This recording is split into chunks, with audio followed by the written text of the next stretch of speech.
Hello students and welcome back to your favourite channel math solutions with Rose ma'am. और आज की class में हम करेंगे कक्षा छठी से आठवीं तक की जेनेरिक वर्कशीट है कोहोर्ट 1 की।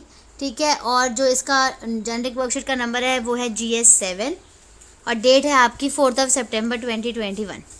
तो देखिए बच्चों, यहाँ पर वर्कशीट में आपको क्या दिया हुआ है, ये बारिश का मौसम दिखाया हुआ है। बच्चे रेनकोट पहने हुए हैं, छाता पहने हुए हैं यहाँ पर, है ना। ये छाता पहन के लड़की कर रही है, बच्चे नाच रहे हैं, घूम रहे हैं, बरसाती पहन रखी है इन लोगों ने, है ना। इतने खुश हो रहे हैं, पीछे देखो इतना ग्रीन ग्रीन सब कुछ ऐसा लग रहा है। तो बहुत अच्छा सा मौसम हो जाता है बारिश का, और सबको बारिश का मौसम जो है वो बहुत पसंद आता है, क्योंकि गर्मी जो है वो दूर होने लग जाती है जब बारिश का मौसम आता है। तो ठीक है, तो चलिए वर्कशीट शुरू करने से पहले प्यारे बच्चों, अगर अभी तक आप लोगों ने चैनल को सब्सक्राइब नहीं किया है या आप मेरे चैनल पे न्यू हैं तो प्लीज़ चैनल को सब्सक्राइब कर दीजिए एंड बेल आइकन को भी प्रेस कर दीजिए।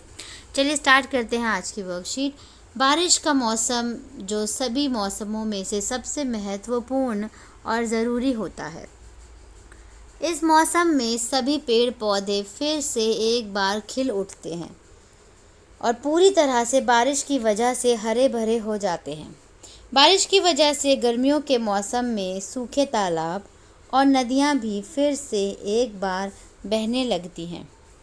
बारिश के कारण वातावरण में फैली गर्मी भी नष्ट हो जाती है, जिससे पूरा वातावरण ठंडा हो जाता है। वो जो मैंने अभी बात करी, मैंने भी यही बात कही थी कि बारिश के कारण क्या हो, जब गर्मी बहुत ज़्यादा वातावरण में फैली हुई है तो बारिश आती है तो वातावरण क्या हो जाता है, ठंडा हो जाता है। सूखे तालाब और नदियाँ वो एक बार फिर से दोबारा से बहने लगती है, जो हम सभी को एक अलग ही आनंद देता है। इसीलिए हम मौसम का दुनिया के सभी लोगों को इसलिए इस मौसम का दुनिया के सभी लोगों को इंतज़ार रहता है कि बारिश कब आएगी, बारिश कब आएगी करके सब लोग इस बात के लिए बहुत ज़्यादा इंतज़ार करते हैं। तो ये तो था बच्चों आपको जो कि पैराग्राफ 1 दिया हुआ था। अब इस पैराग्राफ में जो रिलेटेड क्वेश्चंस हैं ये हमें करने हैं। तो पहला प्रश्न क्या है बच्चों, बारिश के मौसम में किन किन बातों का ध्यान रखना चाहिए। ठीक है, तो किन किन बातों का ध्यान रखना चाहिए। एक तो ये कि जब हम कहीं भी जब हम बाहर निकल रहे हैं तो हमारे पास छाता होना चाहिए, या रेनकोट बरसाती जिसे कहते हैं वो होना चाहिए। फिर दूसरा, हमें बाहर का खाना नहीं खाना चाहिए, क्योंकि कई बार क्या होता है क्योंकि बारिश है तो होता नहीं किस तरीके से साफ़ कर रहे नहीं कर रहे, तो वो लोग तो क्या होता है ना कि बारिश के खाना खाने से बीमार पड़ जाते हैं। ठीक है, तो इन चीज़ों का हमें ध्यान रखना है और बहुत संभल के चलना है, क्योंकि अगर जहाँ पे कीचड़ कीचड़ होता है, बारिश होता है, वहाँ पे फिसलने का भी डर होता है। तो ये सावधानियाँ हैं। तो मैं इसको यहाँ पर लिखती हूँ कि बारिश के मौसम में किन किन बातों का ध्यान रखना चाहिए। बाहर जाने के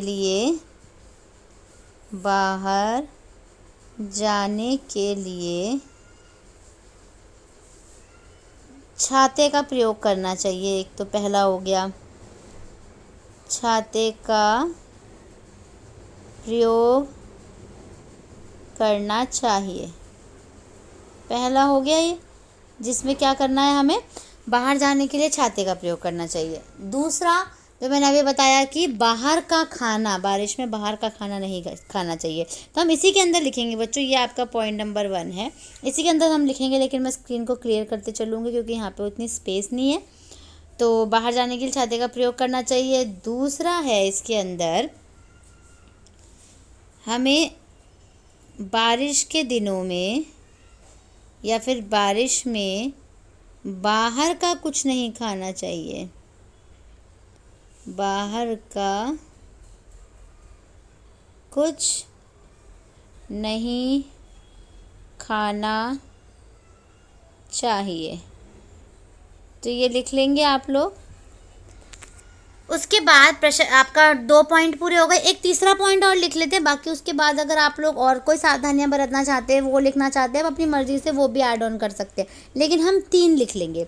तो दूसरा हमने लिख लिया, अब तीसरे के लिए एक बार स्क्रीन क्लियर कर रहे हैं। तीसरा होगा, हमें रास्ते में संभल कर चलना चाहिए, हमें रास्ते में संभल कर चलना चाहिए। क्यों चलना चाहिए? तो आपको पता है क्योंकि कीचड़ बहुत ज़्यादा होता है तो उससे क्या होता है, गिरने का जो है वो खतरा रहता है। तो बच्चों ये प्रश्न नंबर 1 जो है ये आपका कंप्लीट हो गया, जिसमें हमने 3 पॉइंट लिखे। पहला लिखा कि हमें जब हम बाहर जाते हैं बारिश के दिनों में हमें छाता लेना चाहिए, छाता लेके जाना चाहिए। दूसरा था कि बाहर का कुछ भी खाना नहीं खाना चाहिए, और तीसरा है कि रास्ते में संभल कर चलना चाहिए। आप इसके अलावा और भी पॉइंट्स लिख सकते हो। अब प्रश्न नंबर 2 देखिए, हम बारिश के पानी का सदुपयोग कैसे कर सकते हैं? तो जो बारिश का पानी है उसका सदुपयोग किस तरीके से कर सकते हैं? खेतों में सिंचाई के लिए कर सकते हैं, खेतों में सिंचाई के लिए, ठीक है। और उसके बाद गाड़ी धोने के लिए, अगर किसी के पास गाड़ी है तो गाड़ी धोने के लिए पानी का यूज़ कर सकते हैं, गाड़ी धोने के लिए, ठीक है। और तीसरा हो सकता है पौधों में डालने के लिए, क्योंकि पौधों को अलग से देना पड़ता है, तो पौधों में डालने के लिए, ठीक है। और किस तरह यूज़ होता है, कई लोग कपड़े भी धोना चाहें तो कपड़े धो सकते हैं बारिश के पानी से, अगर इकट्ठा करना चाह रहे हैं तो, ठीक है। अगर किसी को बर्तन धोना है या अपने आसपास कोई अपना आंगन धोना है, बालकनी धोनी है, इस तरीके से भी हम पानी का जो है वो सदुपयोग कर सकते हैं, उसका यूज़ कर सकते हैं पानी का, ठीक है। तो ये तो आपने प्रश्न नंबर 2 आपका कंप्लीट हो गया। अब हम करेंगे प्रश्न नंबर 3। प्रश्न नंबर देखिए बच्चों, आपके अनुसार बारिश के पानी का क्या महत्व है? तो इसके लिए हम लिखेंगे, मेरे अनुसार बारिश का बहुत महत्व है, बारिश का बहुत महत्व है, क्यों महत्व है? देखिए, क्योंकि जो किसान है वो बारिश पर ही निर्भर रहता है, कि जो फसलें हैं वो बारिश पर निर्भर रहती है, और फसल उगेंगी अच्छी तभी तो हमें अन्न प्राप्त हो पाएगा, हम खाना खा पाएंगे, ठीक है। क्योंकि फसलें बारिश पर निर्भर होती है, फसलें बारिश पर निर्भर होती हैं, ठीक है। बारिश पर निर्भर होती हैं, और जिससे अगर फसल होगी तभी तो हमें भोजन प्राप्त होगा, तो इसलिए बारिश का क्या है, बहुत ही ज़्यादा महत्व है, ठीक है। और भी कोई महत्व हो सकता है, जो ग्राउंड वाटर की हम बात करते हैं, भूमिगत जल की बात करते हैं, वो अगर बारिश होती है तो वो भी उससे भी वो उस स्तर जो है वो उसका ऊंचा हो जाता है। नदियाँ और तालाब जो हैं वो सूख गई हैं तो उनमें भी पानी आ जाता है, वो तीसरा पॉइंट आप ये भी लिख सकते हो इसके अंदर। पेड़ जो हैं वो हरे भरे हो जाते हैं, चौथा पॉइंट आप ये लिख सकते हो, ठीक है। तो आपको ये इस तरीके से आपको ये पूरा करना है। उसके बाद प्रश्न नंबर 4 देखिए बच्चों, वर्षा के 3 पर्यायवाची शब्द लिखिए। तो वर्षा का क्या होगा, एक तो बरसात, ठीक है, एक बरसात हो गया आपका, और एक हो गया आपका बारिश, और एक हो गया आपका मेह, मेह बरसाना, इसको भी बारिश कहा जाता है, ठीक है। तो बरसात, बारिश और मेह। नेक्स्ट है, हमें पानी कहाँ कहाँ से प्राप्त होता है? पानी के 3 स्रोत लिखो। एक हो गया तालाब, एक हो गया नदी, ठीक है। तालाब हो गया, नदी, झरना हो गया, झरना, बारिश से भी पानी मिलता है हमें, तो वो भी एक पानी का हमारे लिए स्रोत है, बारिश हो गया। और भी हम लिख सकते हैं यहाँ पे, नदी, झरना, बारिश, तालाब है, समुद्र, तो समुद्र लिख सकते हैं,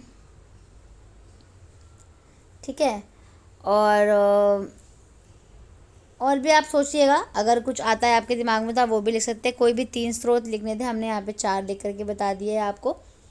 तो बच्चों इसी के साथ आपकी आज की वर्कशीट जो है ये जेनेरिक वाली है, यहाँ पे फिनिश हो जाती है। आप इस वर्कशीट को अपनी कॉपीज़ में नोट डाउन कीजिए, जेनेरिक वर्कशीट वाली कॉपी में, और अपनी क्लास टीचर को जो जेनेरिक वर्कशीट लेती हैं आप उनको सेंड कर सकते हैं। Thank you so much students for watching this full video. फिर मिलेंगे बच्चों नई वीडियो में नई वर्कशीट के साथ। Thank you once again, keep supporting me and keep watching my channel. और अगर आपको वीडियो पसंद आई है, समझ आई है, तो प्लीज़ वीडियो को लाइक ज़रूर कर दीजिए, शेयर ज़रूर कर दीजिए और चैनल को सब्सक्राइब ज़रूर कर दीजिए।